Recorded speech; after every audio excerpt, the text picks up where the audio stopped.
Ton altimètre affiche 3000 pieds, mais tu es vraiment à 3000 pieds? Pas forcément. Tout dépend de ce que tu as calé. Si tu te plantes, tu risques la montagne. Voici comment ça marche. Deux calages à connaître. Le QNH. Tu cales la pression au niveau de la mer de ta région. Au sol, l'altimètre affiche l'altitude de l'aérodrome. En vol, il affiche ton altitude, ta distance verticale au-dessus de la mer. Le calage standard, 1013,25 hectopascal.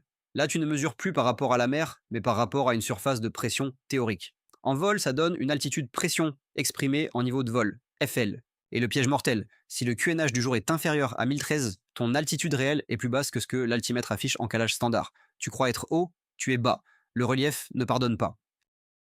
C'est pour ça qu'on change de calage en montant. En espace non contrôlé, en dessous de 3000 pieds sol, tu voles au QNH. Au-dessus, tu passes au 1013 et tu appliques la règle semi-circulaire. En espace contrôlé, même principe, mais la ligne s'appelle altitude de transition, 5000 pieds QNH par défaut. En montée, tu passes au 1013, en descente, tu repasses au QNH régional. Maintenant, les conditions VMC, la météo minimum pour voler en VFR. Au-dessus du FL 100, partout, 8 km de visibilité, 300 mètres vertical et 1500 mètres horizontal par rapport aux nuages. En dessous du FL 100, ça dépend. En espace contrôlé, 5 km de visi avec les mêmes distances aux nuages. En non contrôlé, sous les 3000 pieds sol et à moins de 140 nœuds, 1,5 km de visi, hors nuage, en vue du sol. Récap, QNH pour l'altitude, 1013 pour les niveaux de vol, change de calage à la transition et vérifie toujours ta VMC avant de décoller. Abonne-toi pour la suite.